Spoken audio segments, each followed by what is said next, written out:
내일 오후 4시에 물리학과 콜로키움이 있는데 제목이 특이하더라고요. 양자역학 오늘 좀 되네.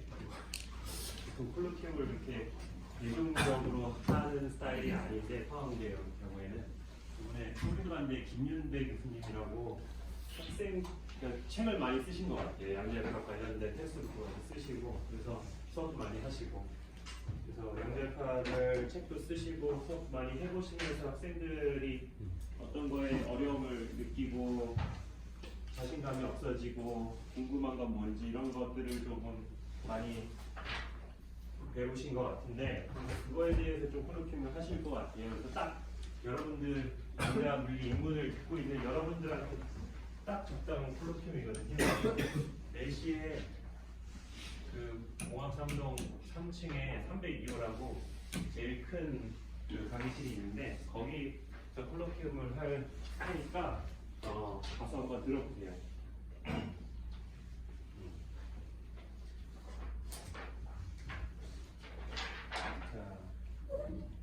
자, 지금까지 할만하죠?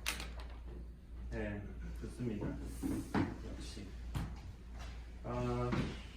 우리가 양자역학 문제 못 풀었죠? 파티클 이너 박스. 그러니까 인피니트 포텐셜 안에 파티클이 있을 때 그라운드 스테이트, 퍼스트 익사이드 스테이트, 세컨드 익사이드 스테이트 이런 것들이 퀀타이스 에너지 레벨도 나오고 봤을 때 웨이브 펑션이 결국에는 양쪽 끝에서 0이 돼야 된다는 바운더리 컨디션이 있는 상황에서 코사인이나 사인의 리니어 컨비네이션이 해가 되는 거였죠. 두 번 미분했을 때 당자식 나와야 되니까. 그래서 x 이퀄 0에서 0이 돼야 되는 바운더리 컨디션 때문에 코사인은 솔루션에 들어올 수가 없어요. 이거는 사실은 근데 이제 좌표를 그 포텐셜 월의 한쪽 끝을 0으로 잡고 한쪽 끝을 L로 잡아서 사인 형태로 나온 거지. 그 좌표의 0점을 그 포텐셜 웰의 가운데로 잡으면 솔루션이 코사인으로 나오겠죠. 똑같은 모양이에요. 그거는 사실은 뭐 코사인이냐 사인이냐는 별로 중요하지 않고 끝에가 0이 될 수 있는 조건을 만족하는 사인이나 코사인이기 때문에 이런 모양, 세 번 굴러간 모양, 네 번 굴러간 모양. 그러면서 에너지는 많이 굴러갈수록 높아졌죠. 왜냐하면 키네틱 에너지는 모멘텀은 하드함수를 공간에서 한 번 미분한 거니까 그리고 모멘텀 스퀘어는 한 번 미분한 걸 제곱한 거라고 하지 않았죠. 예.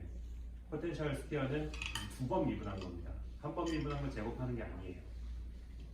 왜라 그랬죠?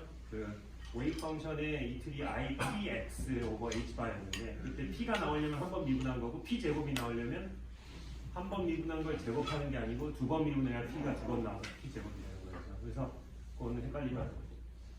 어쨌든 두 번 미분한 게 키네틱 에너지에 비례했고 그렇다는 얘기는 커버처가 클수록 이렇게 빨리빨리 꿀렁꿀렁 할수록 키네틱 에너지가 크다는 얘기고 즉 높은 그 에너지를 갖는다는 얘기죠. 그런 예를 하나 들었고 이번 시간에는 이제 어떤 인피니트 월은 아니고 파이나이트한 월일 때 보통 클래시컬 미케닉스에서는 키네틱 그 입자의 키네틱 에너지보다 높은 포텐셜 베리어가 있으면 전부 반사하지만 양자역학에서는 들어봤겠지만 아마 한 번쯤은 그 포텐셜이 있어도 그걸 뚫고 들어갈 수 있는 확률이 조금 있다라는 걸 들어봤을 거고 양자 투과 현상, 퀀텀 터널링 현상이라고 하는데 실제 일어납니다. 그리고 그거 가지고 실험들을 사실 하고 있고 그걸로 원자 하나의 크기를 직접 눈으로는 아니지만 컴퓨터로 볼 수 있는 그런 테크닉들이 있어요. 그런 걸 스캐닝, 터널링, 마이크로스코프 뭐 이러는데 그 양자 투과 현상을 우리가 한번 계산을 해볼 거고요. 그게 제가 생각했을 때 풀기 쉬운 두 번째 가장 쉬운 문제예요. 그 다음에 세 번째 가장 쉬운 문제 풀고 네 번째 가장 쉬운 문제는 어떤 식으로 푸는지 대략 얘기를 해주고 솔루션만 주고 그러고 이제 그 예시는 그 정도로 끝날 것 같아요. 사실 우리가 학부 양자역학 수준에서 풀 수 있는 양자역학 문제가 많지 않아요. 예. 좀 수학적으로 어려서 그렇습니다. 사실 그냥 풀면 돼. 미분 모델식 풀면 되는 거고 여러분들 못 풀면 프로그램을 풀어달라고 다 풀어줘요. 예. 그리고 옛날 사람들이 어떤 특정 문제에 대해서 솔루션이 다 있습니다. 그래서 어떤 예전에 뭐 수능 문제 같은 거 할 때 뭐 패턴을 외워가지고 뭐 이렇게 공부하는 법 있잖아요. 수능 문제 패턴, 이런 패턴은 저렇게 풀고 하는 그 패턴을 이미 다 풀어놨어요. 그래서 그거는 사실은 수리물리라는 과목을 들으시면 거기서 배우실 거예요. 근데 이제 그건 손으로 푸는 패턴을 여러 가지를 구해놓은 거고요. 요새 무슨 시대인데 아직도 손으로 푸냐? 컴퓨터로 다 풀 수 있습니다.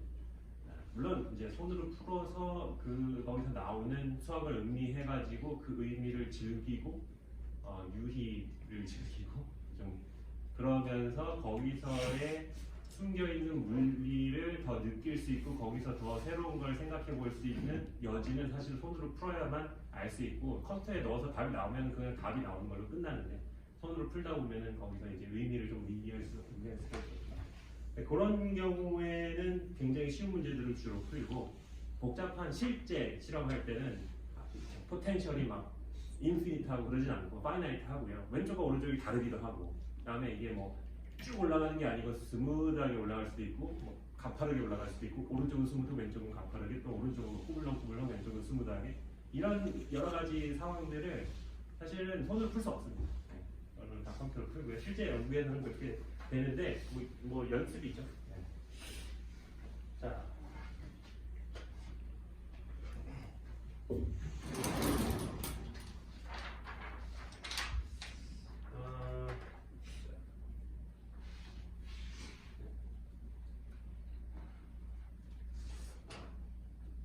그 전에 이제 익스펜전 디어렘을 해야 되는구나.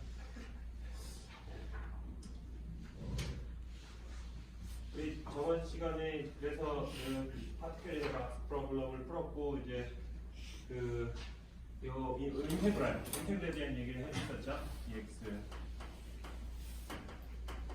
이거랑 이런 성질이 있다. 증명은 안 했지만 사인과 코사인으로 돼 있을 테니까 아마 그럴 것 같죠. 이게 마치 A 벡터와 B 벡터가 집교한 때 A-B의 이너 프로덕트가 0인 거랑 되게 닮아 있다고 했어요. 그 A 벡터는 3차원에서는 A1, B1, A1, A2, A3, B1, B2, B3라는 컴포넌트로 표현이 되겠지만 N 차원에서는 A1부터 AN까지의 컴포넌트도 쭉 이루어져 있죠. 그래서 그 N 차원의 그 차원을 X축이라고 하고 A1, A2를 전부 찍으면 사실 그 어떤 펑션이죠. 이제 이걸로 볼 수 있다는 얘기를 좀 했습니다. 그래서 되게 닮아 있어요. 그 익스펜션 디어레 이걸 이용해가지고 우리가 이런 생각을 해볼 수가 있죠.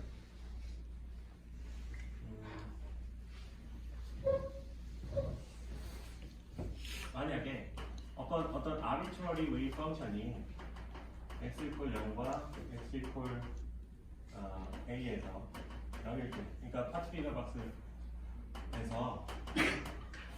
여기가 0이고 여기가 A였죠. 그래서 여기는 0, 여기가 A가 돼야 되는 바운드리 컨디션이 이 밖은 0이어야 돼요. 이 가운데의 솔루션은 그 사인 어떻게 나왔었죠? 노멀라이제이션 컨디션까지 그거를 라지 A라고 썼었던 것 같아요. 갑자기 스몰 A로 바뀌었네. N, I, X. 그래서 N은 뭐 1, 2, 3 뭐 이렇게 되는 솔루션을 갖는다라고 했고 이때 갖게 되는 에너지가 얼마였지?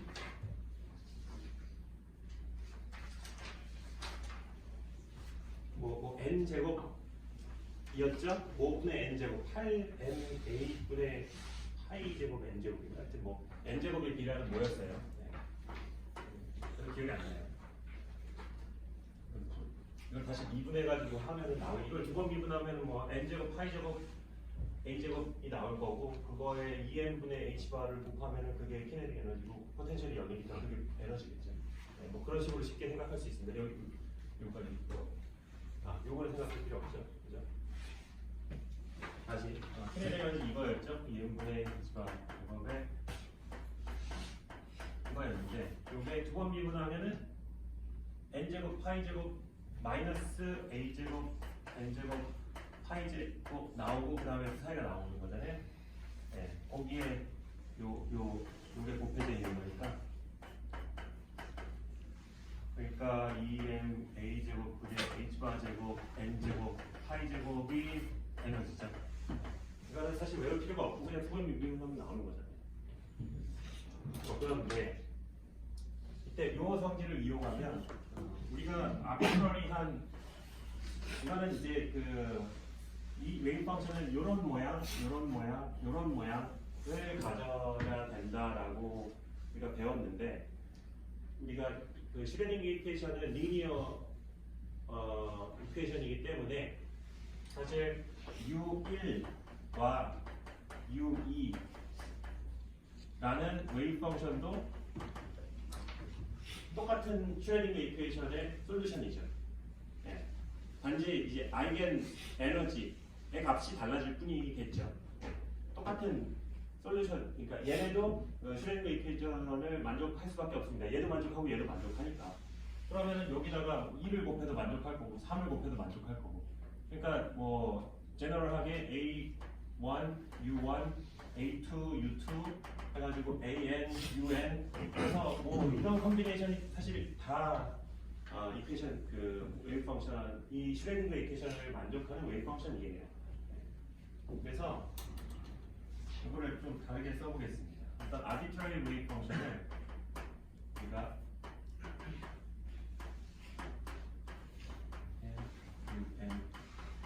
이렇게 쓸 수 있어요. 이거 그러니까 어떤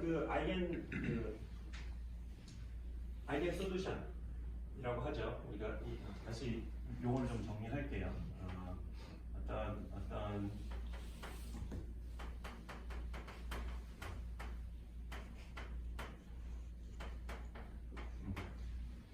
그러니까 오퍼레이션을 했을 때 자기 자신이 나오는 이퀘이션에서 얘를 아이겐 펑션, 아이겐 밸류. 근데 이게 아이겐 밸류가 에너지의 뜻을 가지고 있으니까 이때는 뭐 아이겐 에너지. 그냥 오퍼레이터랑 해밀토니아는 아이겐 에너지를 주는 오퍼레이터니까 아이겐 펑션 또는 웨이브 펑션, 뭐 아이겐 밸류, 아이겐 에너지 뭐 이렇게 얘기를 합니다. 그래서 이런 아이겐 펑션의 arbitrary linear combination도 결국 그 슈레딩거 이퀘이션의 솔루션이 된다라는 거죠. 그래서 저렇게 쓸 수가 있고, 근데 이 양쪽에다가 우리가 이런 걸 한번 해봅시다. un라는 펑션을 여기다가 뭐예요? 내적한 거죠. 이너 프로덕트 하는 겁니다. 마치 un과 un을 이너 프로덕트 했듯이 곱해서 모든 x에 대해서 적분했듯이 un과 사이랑 내적을 하면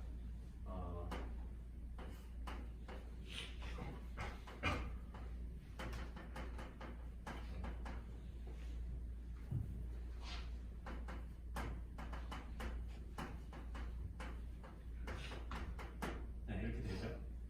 그러면 x에 대한 적분이니까 이놈과 이놈이 중요해요. 이놈은 사실 밖으로 나와도 되죠. 네. 그러면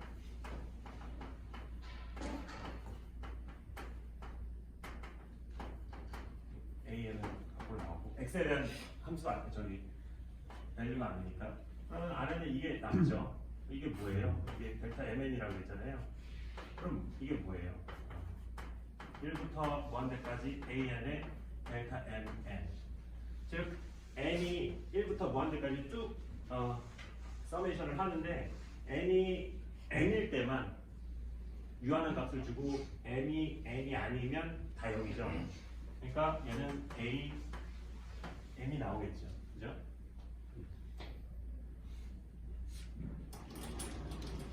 그래서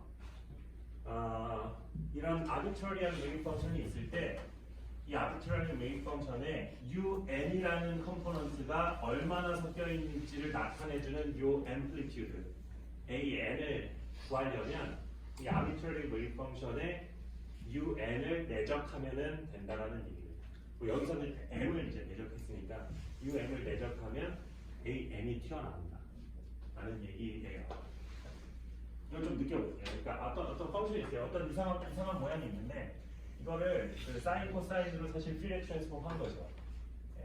un은 사실 요런 사인 함수에 해당하는 거고 근데 그 퓨리어 트랜스폼의 이 컴포넌트 이 컴포넌트가 얼마나 이 펑션 안에 들어가 있는지를 나타내주는 앰플리튜드가 AN인 거고 그 AN을 수학적으로 구하려면 어떤 AN의 를 우리가 arbitrary wave 펑션에다가 매적하면 나온다라는 겁니다. 네? PTA 시간에 좀 다뤘을 거예요. 네. 사인 코사인으로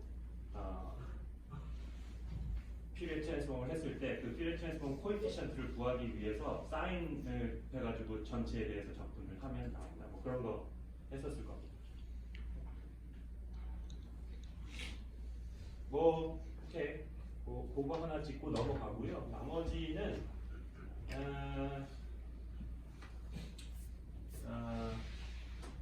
할까? 말까? 하죠. 이거는 지금 시간에 대한 디펜던스는 없잖아요. 네. 그러면 어떤 특정 시간에서의 arbitrary wave 펑션이 이렇게 컴포넌트로 구성이 된다는 걸 아는데 한번 주어졌을 때 이게 시간에 따라서 어떤 식으로 바뀔지 또 우리가 생각해 볼 수가 있어요. 그러니까 un은 시간이 지나면 un의 e to the minus I e n t over h bar로 시간의 디펜던스를 가지죠. 이게 다시 예전에 그 솔루션을 시간에 대한 함수와 공간에 대한 함수로 나누고 시간에 대한 솔루션은 그냥 e to the minus e n t over h bar라는 걸 그냥 바로 풀어버렸고요.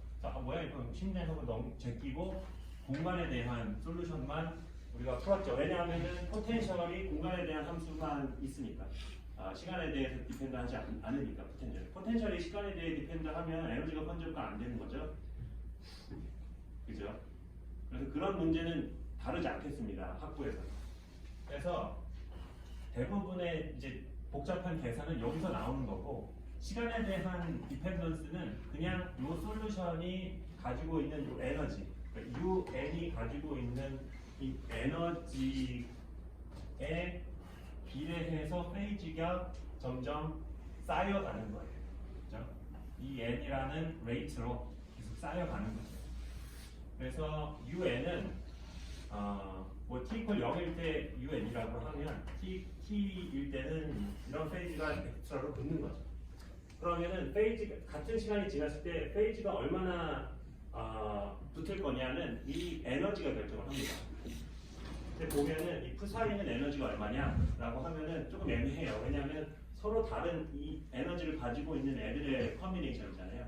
그래서 얘를 구성하고 있는 UN의 각각이 시간에 따라서 알아서 이걸 구해요. 그래서 UXT는 이렇게 써야겠죠. 근데 뭐한데 AN의 UN X E-I E N T over H가 그죠? 요거 자체가 어떤 UN이라는 웨이브 펑션의 타임 디펜던스까지 다 고려된 토탈 웨이브 펑션이 요런 컴포넌트, 요 정도의 파티시페이션 앰플리튜드를 가지고 섞여 있는 거죠. 뭐 이렇게 쓸 수 있고 너무 당연한가? 네, 이렇게 되는 겁니다. 그래서 이 아비트러리 웨이브 펑션이 주어졌을 때 시간이 지났을 때 어떤 모양이 될지 다 예측할 수가 있어요. 이 사이를 구성하고 있는 웨이브 펑션의 아이겐 밸류를 알고 있으면 자, 페이지만 곱해주면 되는 거잖아요. 그래서 뭐 이런 문제를 낼 수가 있습니다. 파티클 박스 파티클 그러니까 인피니트 월에 입자가 있는데 그때 웨이브 펑션이 뭐 어떤 그때 웨이브 펑션이 뭐 이런 모양으로 주어져 있다. 예를 들어서 그러면은 시간이 t equal 0일 때 그럼 시간이 t만큼 흘렀을 때 어떤 모양일까? 이런 문제 풀 수 있어요. 네. 이게 이제 어떻게 풀어야 되지? 지금 뭐 감이 없죠? 지금 살짝 이게 어떻게 되죠? 어떻게 되지? 그러니까 이걸 풀려면 t equal 0일 때의 이 웨이브 펑션을 un이라는 그 아이겐 펑션, 아이겐 웨이브 펑션으로 아이겐 펑션이죠. 아이겐 펑션으로 디컴포즈를 한 다음에 그 아이겐 펑션 각각이 이런 타임 디펜던스를 가지고 있다는 걸 생각을 해가지고 이런 식으로 쓰면 됩니다. 이게 답인 거죠. 그 말인지 알겠어요?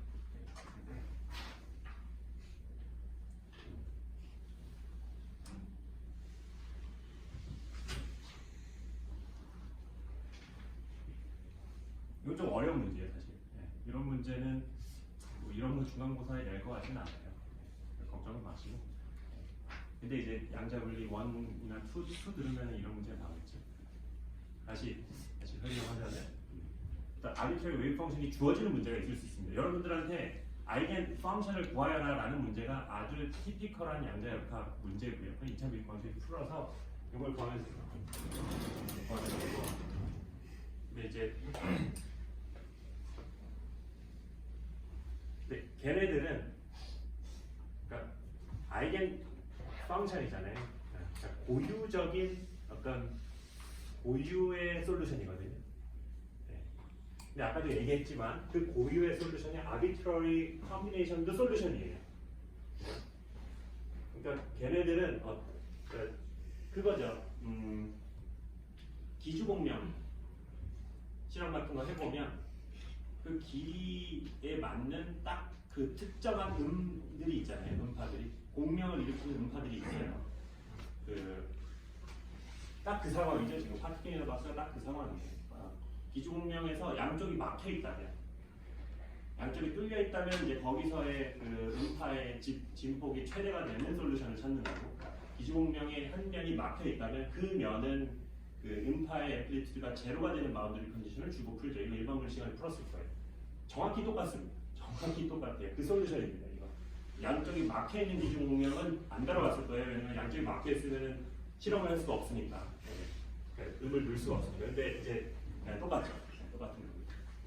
그 기주공명도 길이가 주어지면, 그 관의 길이가 주어지면 그 고유 진동수가 정해지죠. 그때 고유 진동수라고 하는 고유라는 말을 쓰죠. 그게 여기서의 고유입니다. 아이겐 펑션.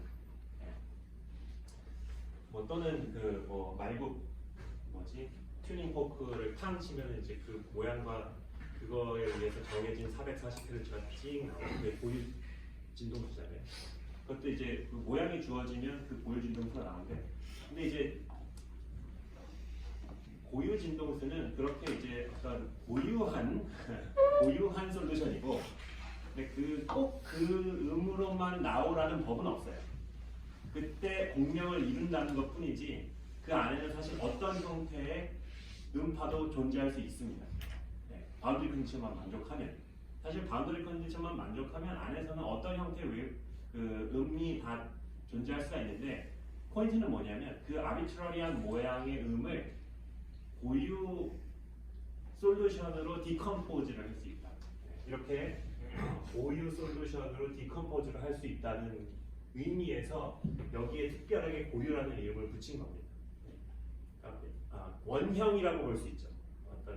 또는 이제 벡터가 여러분들한테 익숙하다면 어떻게 보면 이거는 유닛 벡터에 해당하는 거예요. 3차원 공간이 있을 때 아비트러리 벡터를 언제나 x 벡터, y 벡터, z 벡터의 리니어 컨비네이션으로 나타낼 수 있죠. 그거는 익숙하죠. 그거랑 똑같아요. 똑같은 거. 그래서 이너 프로덕트가 벡터 이너 프로덕트랑 이 접근하는 거랑 똑같은 거예요. 단지 수학적으로 똑같죠. A1, B1, C1, D1 그 설명했었잖아요. 그래서 똑같은 얘기예요. 똑같은 얘기를 좀 다르게 쓰고 있어요. 느껴졌을지 잘 모르겠네요. 그 느낌이 중요합니다. 그래야 나중에 문제나 이런 걸 딱 받아들였을 때 느낌이 오니까. 그 다음에는 산수밖에 없거든요. 근데 이거를 이제 미분 방식을 풀어야지 하고 드립다 미분 방식 이걸 풀어야 되는데 이 솔루션이 나와버렸네. 내가 뭘 풀어야 되는 거지? 그러면 이제 막히는 거죠. 그러면은 이제 틀리는 겁니다. 자, 그래서 그 얘기를 좀 했고요. 그 expectation value에 대해서 조금 더 얘기를 할게요. 우리가 어떤 해밀토니안이라는 오퍼레이터에 대한 기대값을 한번 구해봅시다. 뭐예요? 평균 에너지를 구하라는 얘기죠. 그거는 모든 x에 대해서 적분을 하죠. 뭐 물론 x가 0보다 작거나 a보다 클 때는 0이니까 그냥 0에서 a까지만 적분을 하겠습니다. 이때 이렇게 한다고 했죠. 그렇죠? 그러면 얘를 이걸로 한번 바꿔서 AN이 어떤 역할을 하는지 한번 봅시다. 네.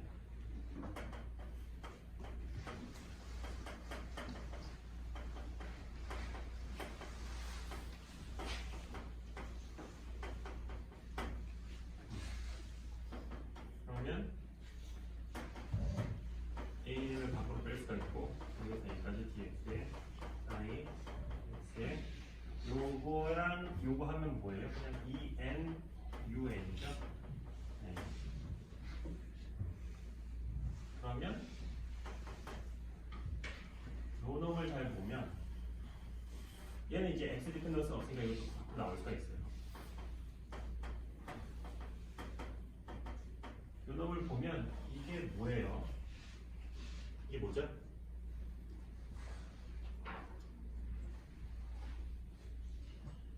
이게 뭐죠?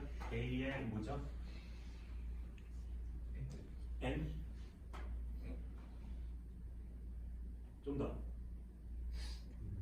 컴플렉스 컬러. 네, 맞습니다. 고마워요. 끝. 네. 땡큐. 이렇게 돼요. 네.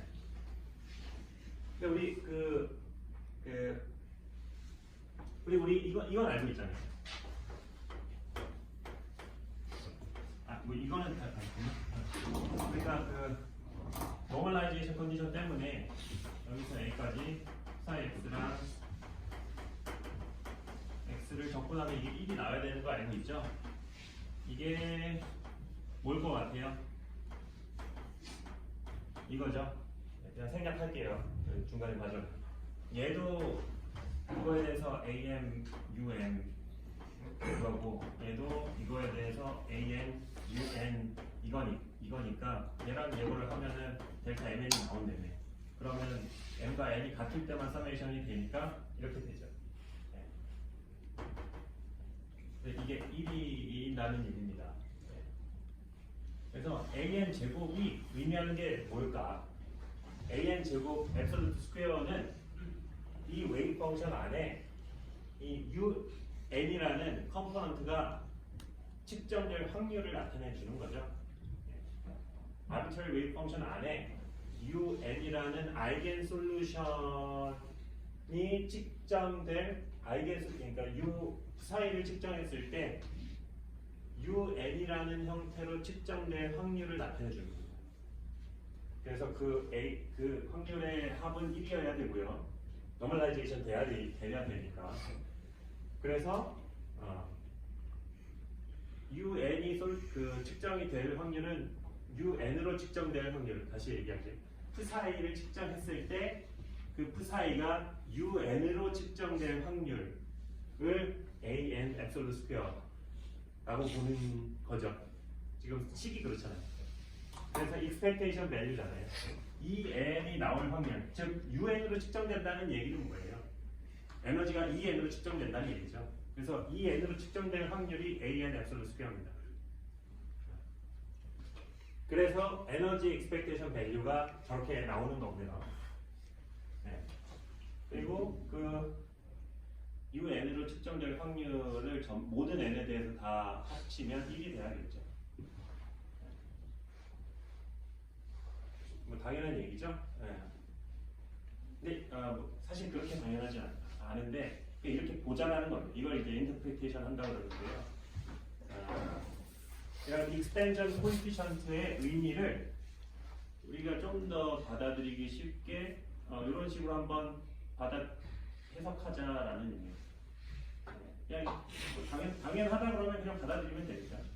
근데 수학적으로 꼭 그래야 되냐, 이걸 확률로 봐야 되느냐, 라는 논의를 할 수 있어요. 약간 철학적인 논의를 할 수가 있어요. 이게 이제 1900년도 초반에 이제 뭐 코펜하겐의 과학자들이 모여가지고 코펜하겐 쪽에 있는 보어랑 하이젠버그랑 보어랑 그다음에 아인슈타인이랑 막 대립하고 싸우고 해가지고 양자역학을 이렇게 해석해야 되냐 저렇게 해석해야 되느냐라고 했는데 지금 제가 말씀드린 이 해석이 코펜하겐 해석이고요. 그게 지금까지 받아들여지는 해석이고 아인슈타인이 싫어했던 해석입니다. 네. 네. 근데 뭐 지금까지 별 문제 없이 잘 살고 있어요. 그럼 뭐 일단은 실용주의적인 입장에서는 맞는 해석이죠. 자, 그런 겁니다. 그래서 arbitrary wave 펑션 안에 아이겐 펑션이 이런 그 비율로 녹아 있는 거죠. 녹아 있는 거고 그 웨이브 펑션을 측정했을 때 에너지를 측정했을 때 나오는 에너지가 이렇게 된다고 수학적으로 나와 있잖아요. 그죠? 그러니까 이렇게 나와요. 이렇게 나오는데 그거를 우리가 굳이 해석하자면 푸사의 에너지를 측정했을 때 UN의 아이겐 에너지인 EN이 나올 확률은 UN의 앰플리튜드의 앱솔루트 스퀘어다 라는 얘기입니다. 다시 똑같은 얘기를 반복한 것 뿐이에요. 네, 그렇게 받아들이시면 아직 별로 문제는 없습니다. 네, 말이 좀 이상한데 네. 오케이. 그 얘기를 하고 싶었던 거고요. 여기서 또 조금 더 철학적인 얘기가 있는데 뭐냐면 자, 이 펑션은 아이겐 펑션이 아니잖아요. 그죠? 아이겐 펑션은 아니지만 이런 형태의 웨이브 펑션으로 이 안에 존재할 수 있습니다. 왜냐하면 바운더리 컨디션만 만족하면 되니까. 단지 이게 아이겐 솔루션이 아닐 뿐이에요. 뭔지 알겠죠?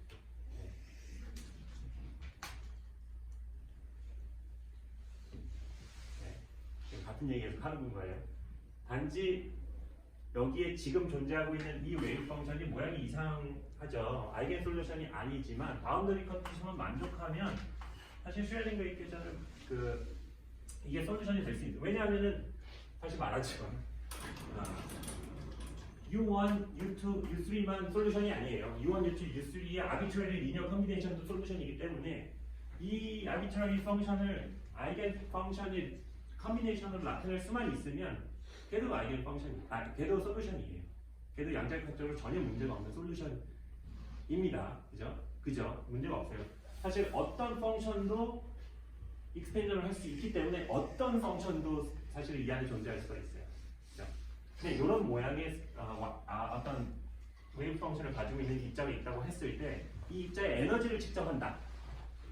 측정을 한다. 그러면 뭘 측정하는 거예요? 이걸 측정하는 거죠. H를 측정하는 이거는 사실은 이거는 정확히 말하면 측정 기대 값입니다. 측정 값이 아닙니다. 이게 되게 양자역학에서 굉장히 중요한 포인트인데요. 여러분들이 주사위를 1부터 6까지를 던지면 평균 값이 3.5인가요? 가 나오죠. 네. 기대값은 3.5입니다. 여러분 아무리 던져도 3.5라는 값이 나와요. 안 나오죠? 1이 나오든 2가 나오든 3이 나오든 4가 나오든 5가 나오든 6이 나오든 하죠. 3.5는 안 나와요. 네. 그 차이예요. 측정 값이랑 측정 기대값이랑은 다른 겁니다. 네. 기대값은 모든 가능한 아이겐 밸류에 나올 확률을 곱해서 한 거지만 실제 측정해서 나온 값, 실제 내가 실험을 해가지고 나온 값은 E1이나 E2나 E3이나 E4나 이것 중에 하나일 겁니다. 단지 이 측정을 무한번 반복하면 E1이 나올 확률은 A1의 제곱이고 E2로 측정될 확률은 A2의 제곱이고 E3로 측정될 확률은 A3의 제곱일 뿐 측정 값은 E1, E2, E3, EN 중에 하나예요. 이건 뭐 어그리. 그래서 우리가 측정을 했을 때 이 n이 나왔다고, 이 1이 나왔다고 봅시다. 근데 뭐 한번 측정했는데 2원이었어요. 근데 뭐 1초 뒤에 다시 똑같은 웨이브 펑션을 가지고 있는 입자를 측정했는데 2초가 나올 수도 있고 똑같은 웨이브 펑션을 가지고 있는 그 입자를 측정했는데 E3가 나올 수 있어요. 그거는 이런 모양을 가지고 있는 웨이브 펑션을 여러 개를 준비해 놓고 그걸 한 번씩 측정했을 때 나오는 것들이 이런 값들이 나온다는 얘기인 거죠. 그렇죠? 근데 얘기를 조금 바꿔서 시스템은 하나입니다. 그래서 이 웨이브 펑션 측정인데 이 소가 나왔어요. 오케이. 그 상태에서 그 똑같은 시스템을 한 번 더 측정하면 뭐가 나올까? 측정한 시스템을 한 번 더 측정하면 뭐가 나올까요? 라는 질문으로 바꿔봅시다. 다른 질문이죠. 네. 다시 이포가 나와야 됩니다. 다시 측정해도 또 이포가 나와야 되고 다시 측정해도 이포가 나와야 돼요. 그래야 되나? 안 그러면 그러니까 이렇게 논리가 이래요. 적어도 책에는 이렇게 논리를 이렇게 써요.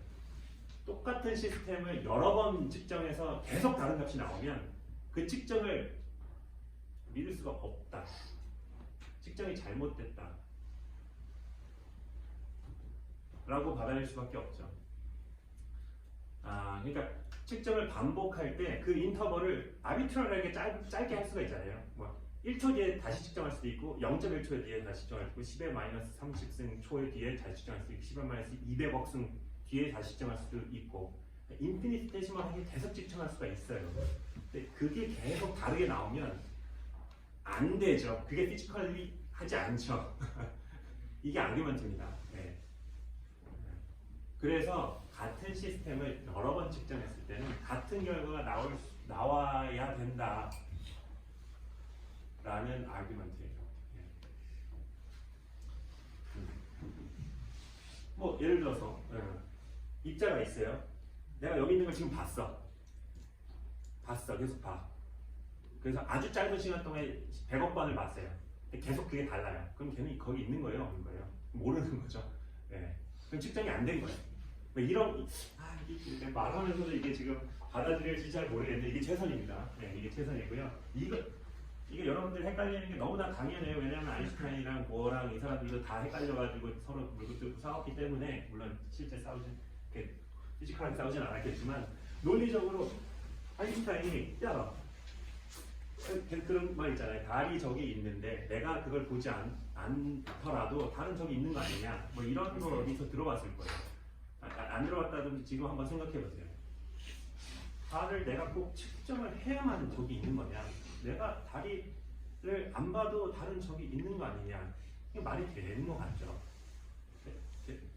되는 것 같은데 여러분들 달이 있는 걸 이미 알고 있잖아요. 이미 측정을 했어요. 단지 안 보고 있을 뿐. 네. 이게 좀 철학적인 문제예요. 그래서 이게 존재론, 리얼리티, 존재란 무엇인가? 이게 사실 철학으로 넘어가거든요. 그래서 양자역학의 리얼리티와 로컬리티랑 뭐 이런 것들. 네, 그 좀 재밌는 아규먼트가 있습니다. 거기에 대해서는 더는 안 들어갈게요. 더는 안 들어가고요. 안 그러면은 저도 약간 사이비가 될 것 같은 걱정이 있어가지고 약간 그냥 주리에 머물겠습니다. 네, 주리에 머물고 아규먼트 다시 한번 할게요. 같은 시스템을 여러 번 측정했을 때는 같은 값이 나와야 됩니다. 안 그러면 측정이 잘못된 거니까. 네, 이렇게 하고 넘어갈게요. 근데 이제 여기서 말하는 측정할 때마다 다른 값이 나온다라는 거는 같은 시스템을 여러 번 측정한 게 아니고 똑같은 시스템을 여러 개 만들어 놓고 그 시스템을 한 번씩 측정하는 거예요. 오케이? 다른 겁니다. 그랬을 때 그럴 수 있다고 하면 그랬을 때 나올 확률이 A1의 제곱, A2의 제곱이라는 것뿐 실제 실험으로 한번 측정했을 때는 expectation value가 나오는 게 아니고 이 중에 하나가 나옵니다. A, M, absolute square의 확률로.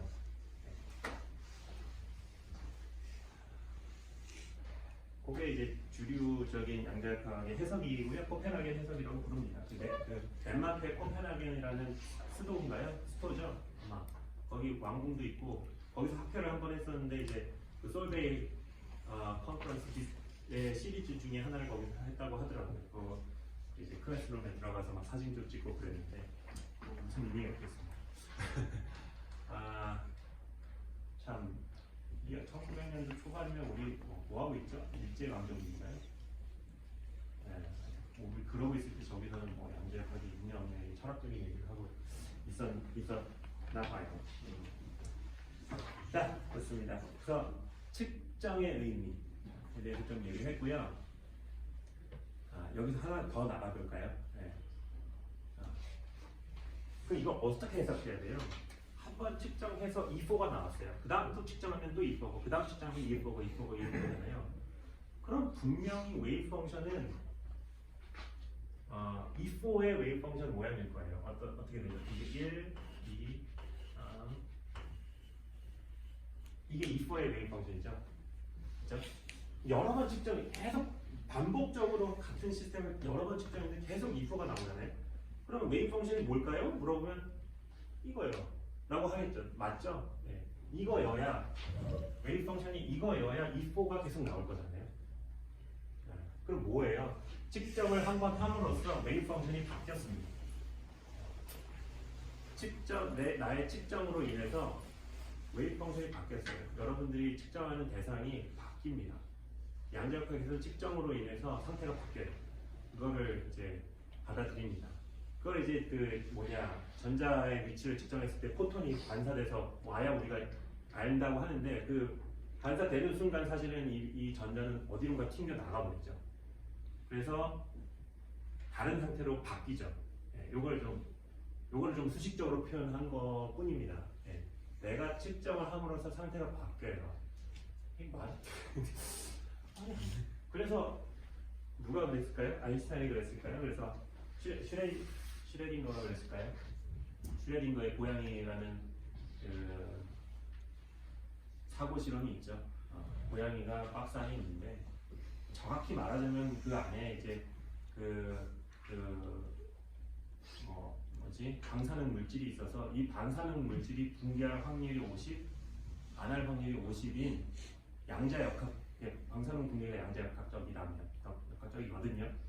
방사능 붕괴가 일어날 확률이 50대 50인 물질을 넣었다고 봅시다. 10초 동안에 50대 50%의 확률로 붕괴하는 양자역학적인 확률론으로 붕괴하는 물질을 넣고 그게 붕괴가 됐을 때 뭐 작동을 뭐가 해가지고 해머가 움직여가지고 그 안에 독극물을 깨서 고양이가 죽는다.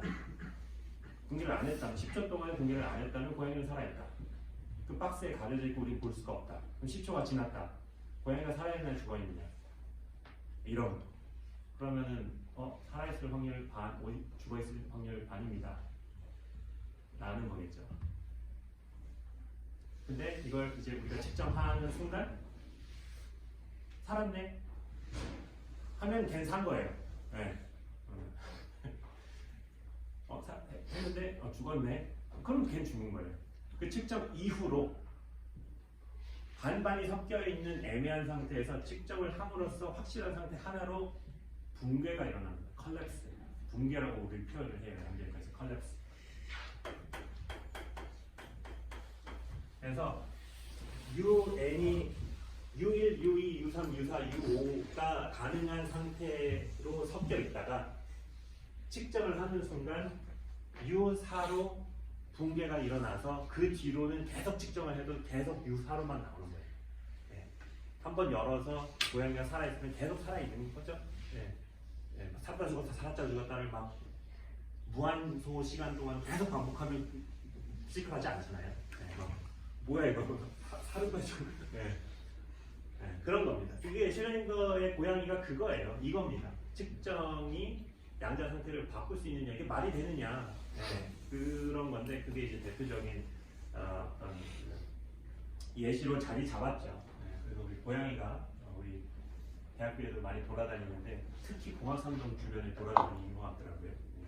그래서 주말 되면은 저기 2살짜리 딸이랑 와가지고 고양이 맨날 찾아 돌아다니면서 다니는데 측정하는 순간 이제 거기 있는 거죠. 측정하지 못할 때는 없어요. 좀 철학적인 것 같아요. 이거 당연한 얘기를 이렇게 하는 것 같기도 하고. 자, 오늘 진짜 중요한 얘기, 지금 진짜 중요한 얘기를 한 거고요. 이게 사실은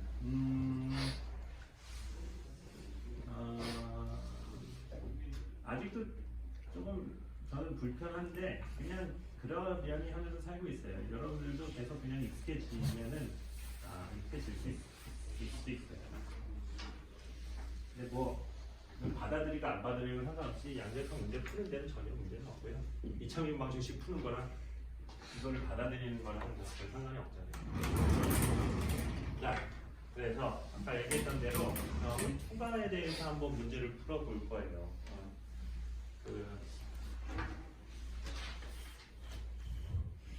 이런 포텐셜이 있고요.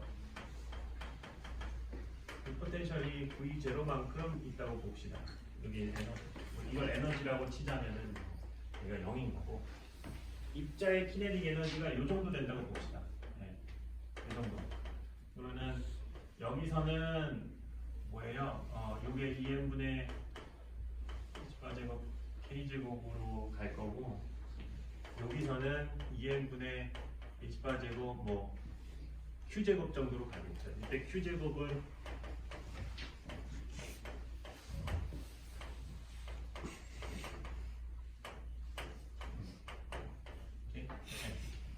그러니까 여기서는 키네틱 에너지가 온전히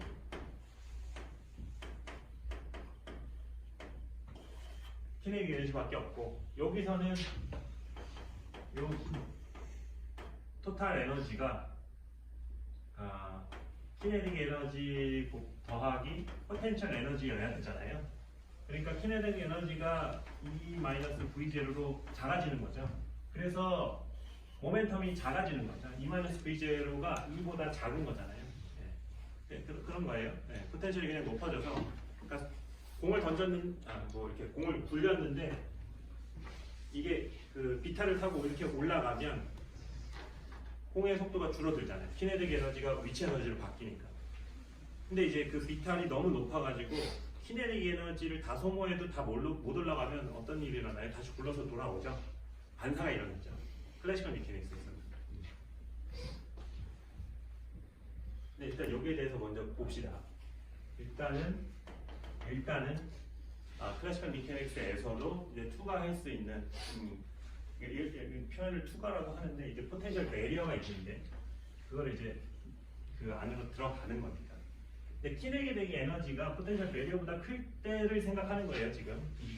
이 키네틱 에너지 초기의 에너지가 파티클 에너지가 포텐셜 에너지가 클 때 그때는 안으로 들어갈 수 있습니다. 단지 속도가 줄어들 뿐입니다. 이걸 양자역학적으로 풀어 보자는 거고요. 그래서 타임 디펜던트 트레이닝 이퀘이션을 인디펜던트 트레이닝 이퀘이션을 다시 쓰면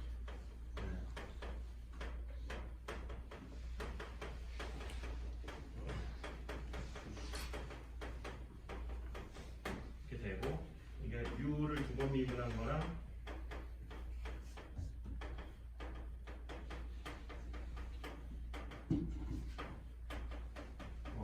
이건데 그래서 우리 K를 다시 K제곱을 해요. 2n 2 오버 h 바로 정의를 하고요. Q제곱을 2n 2 마이너스 V0 오버 h 바로 정의를 하면 x가 작을 때 x가 0보다 작을 때는 포텐셜이 0이니까 솔루션이 ikx 플러스 마이너스 ikx 뭐 여기 뭐 a랑 b 뭐 이런 거 이거죠. 예. 그러니까 이틀이 ikx도 솔루션이고 이틀이 마이너스 ikx도 솔루션이에요. 그죠? 근데 그거는 아무것도 모를 때 이게 가장 제너럴한 솔루션인데 지금 뭘 알고 있어요? x가 파지티브인 방향으로 공을 입자를 던졌을 때라고 했잖아요. 예. 그죠? 그러니까 그걸 알고 있기 때문에 이 틀이 ikx가 플러스 k 방향으로 진행하고 있는 웨이브 펑션이죠. 이 틀이 마이너스 ikx는 마이너스 방향으로 진행하고 있는 웨이브 펑션이죠. 네. 그렇기 때문에 코에피션트를 알 수가 있어요. 뭐 대략 알 수가 있어요. 그러니까 예를 들어서 이런 일이 일어나겠죠. 여기서 그 파티클이 웨이브 라이크하게 와서 일부가 반사되고 일부는 2가 될 수가 있겠죠. 뭐 가장 제너럴하게 봅시다. 뭐 판사가 없을 수도 있어요. 전부 통과할 수도 있는데 판사가 있는 컴포넌트를 우리가 T라고 봅시다. 반사가 R이죠. R이라고 보고 애초에 처음에 오른쪽으로 던진 파도 있고 그 파가 돌아올 수도 있잖아요. R이라는 앰플리튜드를 가지고 돌아온다고 합시다. 리플렉션의 R을 써가지고. 사실 이거 뭐 왜 이걸 1로 써야 되나요? 이건 별로 의미가 없어요. 왜냐하면 이걸 A라고 두고 이걸 B라고 둡시다. 이건 그럼 문제 없죠. 그럼 제너럴리티에 문제가 없어요. 이거를 그냥 A에 2의 IKX 플러스 A분의 B에 2의 마이너스 IKX라고 할 수 있죠. 근데 양자역학에서는 이 글로벌 페이지에 의미 없다고 했잖아요. 그래서 이거 그냥 무시한다. 그리고 중요한 거는 그 비율이다. 이 비율을 나는 그냥 오늘은 기분이 뭐 좋아가지고 나 이거 R로 디파인 할래. 문제 없죠. 저는 법적으로 문제 없어요. 수학적으로 문제 없어요. 그냥 이거를 R로 한 거는 뭐 큰 핵심이 있죠. 이게 리플렉션에 대해서 정보를 가지고 있을 거라는 거를 직관적으로 알기 때문에 R로 넣은 겁니다. 여기서부터 이제 물리학자의 직관이 들어가기 시작하는 거예요. 그래서 이렇게 쓸 수 있습니다. 수학적으로도 가능하고 물리학자의 인투이션을 이제 녹여가지고 그리고 x가 0보다 클 때, 그러니까 포텐셜 밸류 안에서는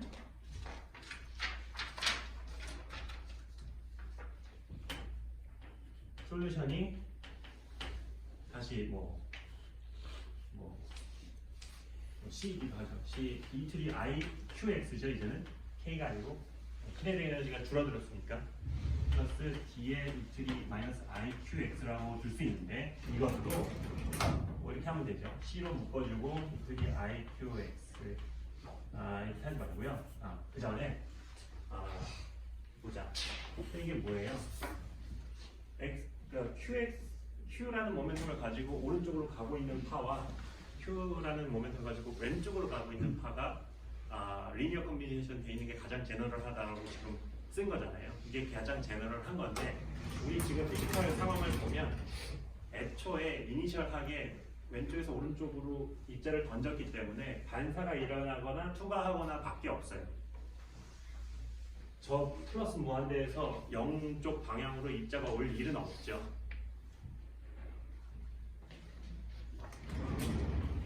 이 컴포넌트가 있을 이유가 없다는 얘기죠. D가 0이라는 얘기예요.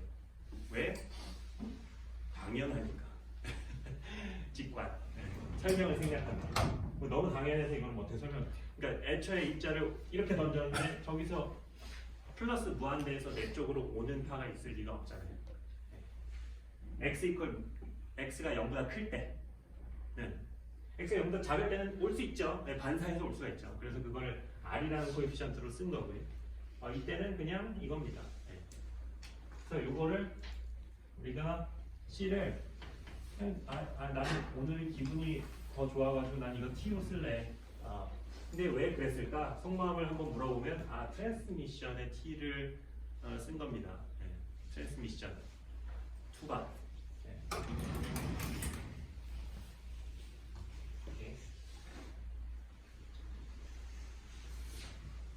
그리고 그러면 우리가 언노운이 두 개죠. 그럼 이 R과 T는 어떻게 정해야 될까? 어때야 될 것 같아요? 바운더리 컨디션이 있어야겠죠. 바운더리는 여기 x equal 0에서밖에 없죠. x equal 0에서 웨이브 펑션이 컨티뉴어스 해야겠죠. 웨이브 펑션이 컨티뉴어스 해야 되고 추가로 웨이브 펑션의 미분값도 컨티뉴어스 해야 됩니다. 즉 웨이브 펑션이 막 바운더리에서 이렇게 가다가 이렇게 간다. 0이라는 바운더리. 이거 컨티뉴어스 하죠. 이 펑션 컨티뉴어스 합니다만은 이 펑션의 미분값은 이 미분값에서 이 미분값으로 갑자기 퀀텀 점프를 했잖아요. 점프를. 이거는 이제 미분값은 디스컨티뉴어스 한 겁니다.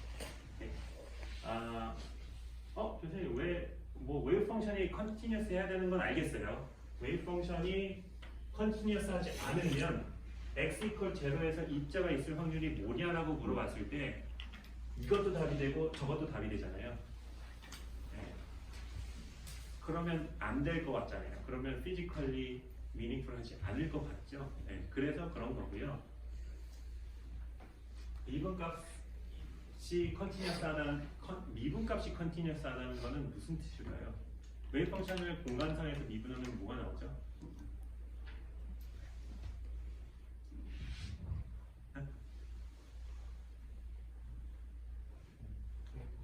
네? 웨이브 펑션이 나오죠. 그 앞에 뭐가 붙어서 나오죠? 모멘텀이 붙어서 나오죠. 네네. 이 포인트에서의 입자의 모멘텀이 두 가지가 있을 수 있나요? 없죠. 미닝풀하지 않죠. 그러니까 웨이브 펑션 존재할 확률도 컨티뉴어스해야 될 것 같고 미분값 모멘텀도 컨티뉴어스해야겠죠. 왜냐고요? 우리가 다루고 있는 대상은 하나인데 모멘텀이 두 가지 값을 가질 수 없으니까 또 있을 확률이 두 가지 값을 가질 수 없으니까 그래서 양자역학에서는 이런 바운더리에서의 컨디션이 두 가지입니다. 웨이브 펑션도 컨티뉴어스 해야 되고 미분값도 컨티뉴어스 해야 되고 두 가지 조건이 있죠. 언노운이 두 개죠. 그럼 이제 여러분들은 이 솔루션을 찾을 수 있습니다. 수학적으로. 네. 그거는 제가 노트에는 해놨어요.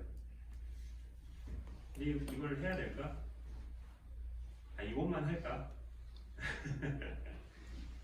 요것만 해볼까요? 예. 이것만 하죠.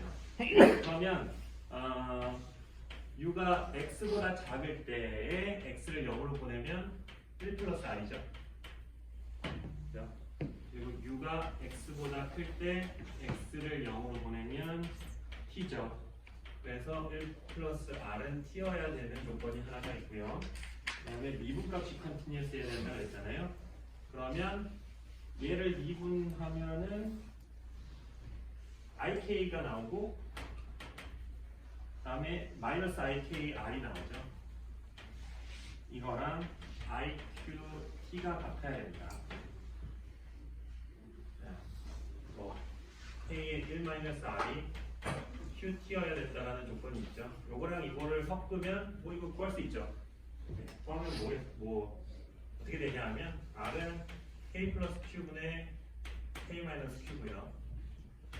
t는 k 플러스 q분의 2k입니다. 그래서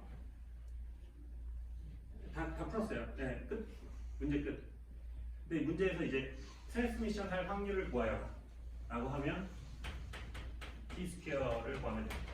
그러면은 k 플러스 q분의 2k의 제곱 리플렉션 될 확률을 구하여 k 플러스 q분의 k 마이너스 q의 제곱 하면 되죠. 그러면은 혹시 이거 합치면 1이어야 되는데 1 맞나? 하면 제곱분의 k 마이너스 q의 제곱 플러스 4k 제곱은 k 플러스 q의 제곱이죠. 네. q 이제 마음이 좀 편해졌어요. 그렇구나. 뭐야 이거? 근데 클래시컬 미케닉스에서는 100% 투과해야 되죠. 반사될 이유가 없어요. 키네틱 에너지가 줄어들 뿐 반사될 이유가 없습니다. 근데 양자역학에서는 반사가 돼요. 시계 맞나요? 시계 안 맞나요? 더해서 1 안 되나요?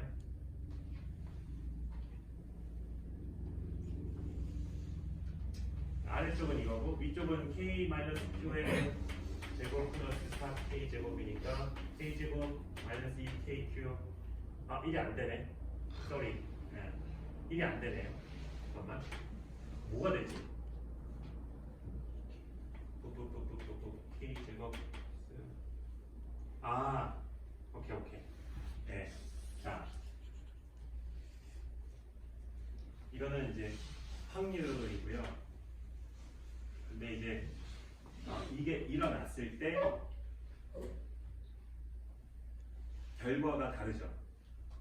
이게 일어나면 H바 K라는 모멘텀을 가지고 있는 애가 반사되는 거고 얘가 일어나면 H바 Q라는 모멘텀을 가지고 있는 애가 트랜스미션 되는 거예요. 네. 그래서 여기서 보존돼야 되는 물리량은 모멘텀이죠. 그래서 이거 곱하기 이거랑 이거 곱하기 이거를 더했을 때 아마 1이 되거나 그래야 될 것 같아요. 네. 이 얘기는 하지 맙시다. 네. 한번 해보세요. 혹시 궁금한 친구는 한번 해보세요. 저 지금 사실 안 해봐가지고. 네. 자, 사실 노트에는 조금 다른 얘기가 더 있어요. 근데 고민을 좀 했어요. 그래서 이거를 할까 말까. 그러니까 probability current라는 개념이 있거든요. probability current 뭐 별거 아니고 그냥 이거예요. 시간에 대해서 x라는 포지션에 시간 t라는 위치에서의 입자가 있을 확률이 시간이 지났을 때 얼마나 바뀔까? 이게 뭐예요? 이 흐름이랑 관련이 있겠죠. 입자가 움직이면 이게 바뀌겠죠.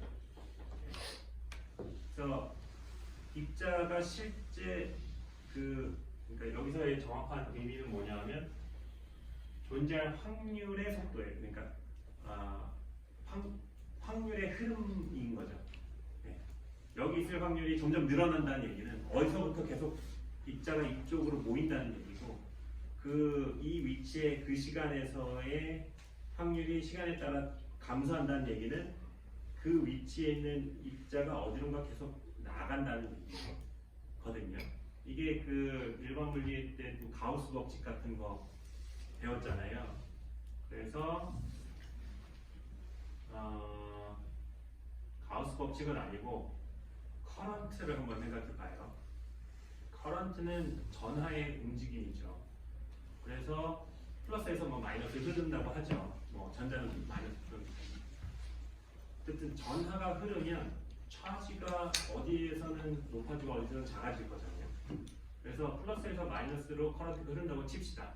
그러면 마이너스 쪽의 공간만 보면 시간에 따라서 전하량이 계속 올라가죠. 일단 전하량은 일단은 올라가는 거죠.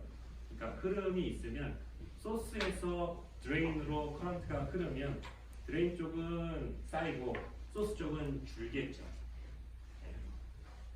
그게 약간 잘 생각해 보면 시간에 따른 변화와 그러니까 소스에서 줄어들고 드레인에서 늘어난다는 얘기는 특정 위치에서 시간에 따라서 양이 늘어나냐 줄어드냐는 얘기하는 거예요. 그죠? 근데 커런트는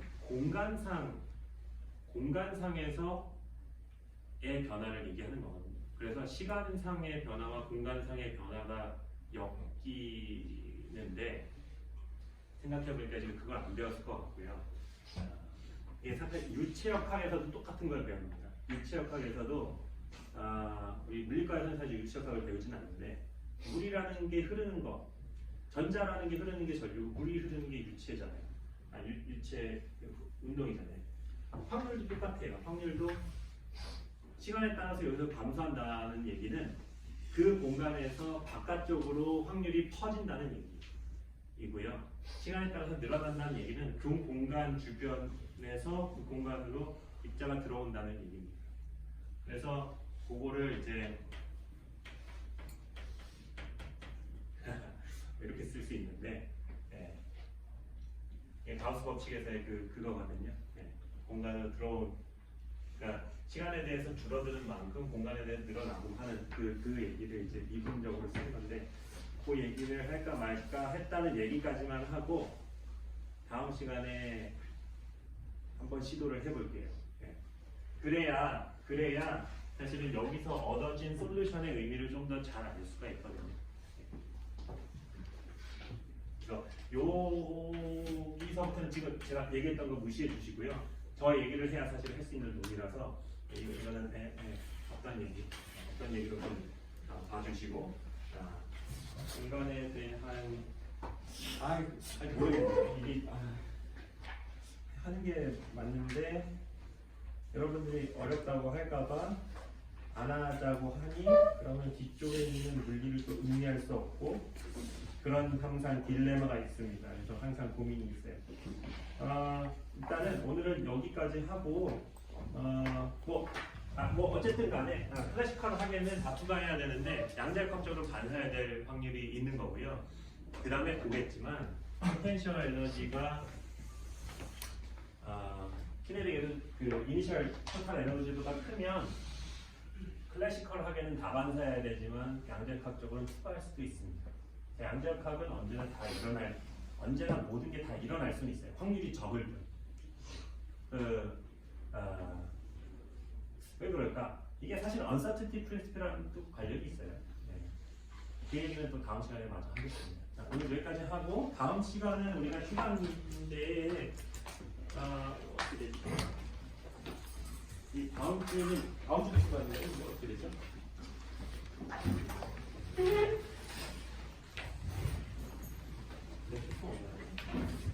녹화기